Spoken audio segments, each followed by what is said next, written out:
नाज़रीन, मुल्क के मुख्तलिफ इलाकों में ख़वातीन के बाल सिफली अमल करने वाले आमिलों को फ़रोख्त करने का इंकशाफ हुआ है।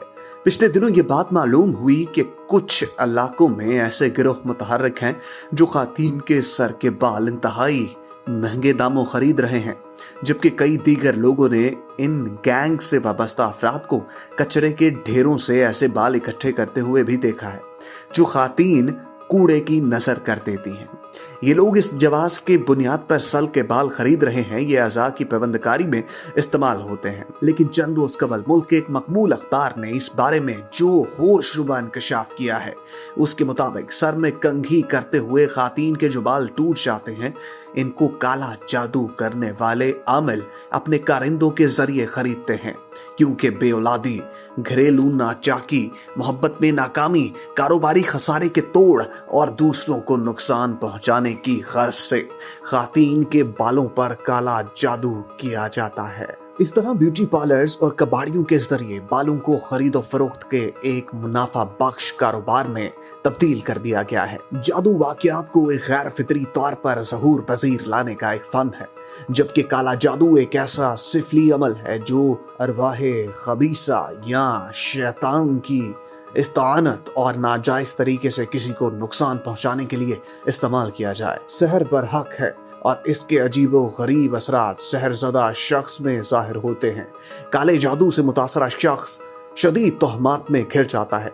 बाज़ सूरतों में वो सख्त बीमार रहता है और इसे इलाज मुआलजे से भी कोई शिफा नहीं होती। अलबत्ता इसका रूहानी इलाज कराना दुरुस्त अमल है।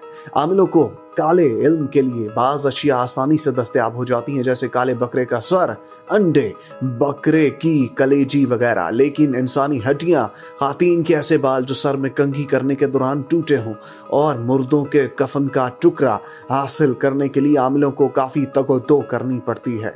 ख़वातीन के बाल खरीदने के लिए जहां इन आमिलों के कारिंदे व्यापारी मौजूद हैं, वहीं इंसानी हड्डियां और कफन का टुकड़ा हासिल करने के लिए कब्रिस्तान के गोरकनों की खदमात हासिल की जाती हैं, जो ताज़ा दफन की गई लाशों से इंसानी हड्डियां और कफन का टुकड़ा मुंह मांगी कीमत पर इन आमिलों के हाथ फरोख्त करने के धंधे में मुलव्वस होते हैं। आज से चंद बरस कबल तक घर के बूढ़े बुजुर्ग ख़वातीन के सर के बालों और कटे हुए नाखूनों को सरेआम फेंकना नहूसत की अलामत समझते थे। इसलिए वो इस बात की ताकीद करते सख्ती से कि बालों और नाखूनों को फेंकने की बजाय किसी मुनासिब जगह पर दफन कर देना चाहिए।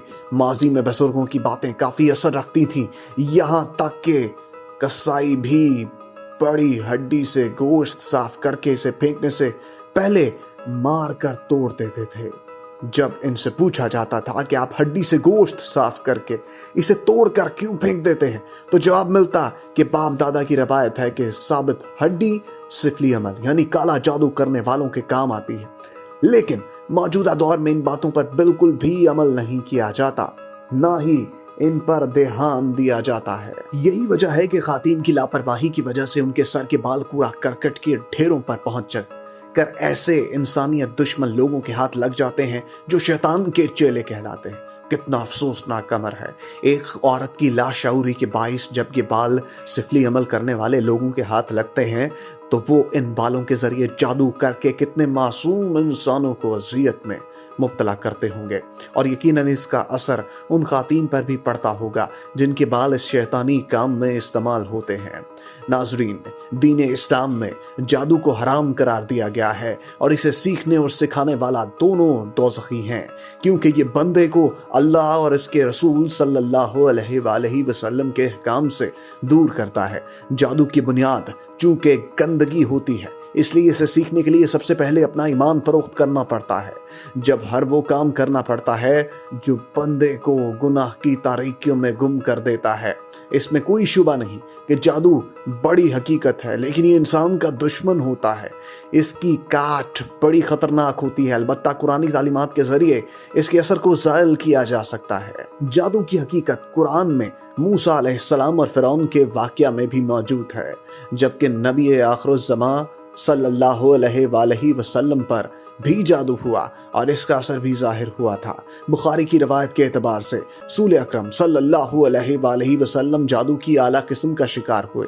इस वक्त हज़रत जिब्राईल अलैहिस्सलाम मौज़े तैन लेकर हाजिर हुए और फरमाया कि एक यहूदी ने आप सल्लल्लाहु अलैहि वसल्लम पर जादू किया है और ये जादू एक कुएं में है। आप सल्लल्लाहु अलैहि वसल्लम ने इसे मंगवाया और ये एक कंघी के दंदानों और बालों के साथ एक तांत के अंदर 11 गिरहें पड़ी हुई थी और मोम का एक पुतला था जिसमें सुइयां चुभोई हुई थी। जिब्राइल अलैहिस्सलाम के बताने के मुताबिक आप सल्लल्लाहु अलैहि वसल्लम मौज़तैन पढ़ते जाते तो गिरह खुलती जाती और सुई निकलती जाती। मौज़तैन के इख्तिताम तक सारी गिरहें भी खुल गईं और सुइयां भी निकल गईं और आप सल्लल्लाहु अलैहि वसल्लम इस तरह सही हो गए जैसे कोई शख्स जिगर बंदी से आज़ाद हो जाए। दीन इस्लाम ने जादू के तोड़ के लिए जो रूहानी इलाज बताया है वो मौज़तैन का पढ़ना है। कुरान मजीद की आखिरी 2 सूरतें यानी सूरत नास और सूरत फलक को मुश्तरका तौर पर मौज़तैन कहा जाता है। अगरचे कुरान मजीद की ये 2 आखिरी सूरतें खुद अलग अलग हैं, मुसहफ में अलग नामों से ही लिखी जाती हैं, लेकिन इनके दरमियान बाहम इतना गहरा ताल्लुक है कि इनके मज़ामीन एक दूसरे से इतने करीबी मुनासबत रखते हैं कि इनका एक मुश्तरक नाम पनाह मांगने वाली सूरतें रखा गया है। नाज़रीन, अल्लाह ताला हम तमाम मुसलमानान आलम को इन खुराफात से अपनी पनाह में रखते हुए सिरात मुस्तकीम पर चलने की तौफीक अता फरमाए। तो ये स्टोरी अपने दोस्तों में शेयर कीजिएगा और उनको ये कहिएगा कि अपने बाल फ़रोख्त करने से परहेज़ करें और जो अहकामात अल्लाह ने कुरान और हदीस के ज़रिए हमें बताए हैं उन पर अमल करें और इन तमाम खुराफात से बचिए। स्टोरी को बहुत ज़्यादा शेयर कीजिए, चैनल को लाइक कीजिए, सब्सक्राइब कीजिए, बेल आइकन के बटन को प्रेस कीजिए और मुझे इजाज़त दीजिए। अल्लाह निगहबान।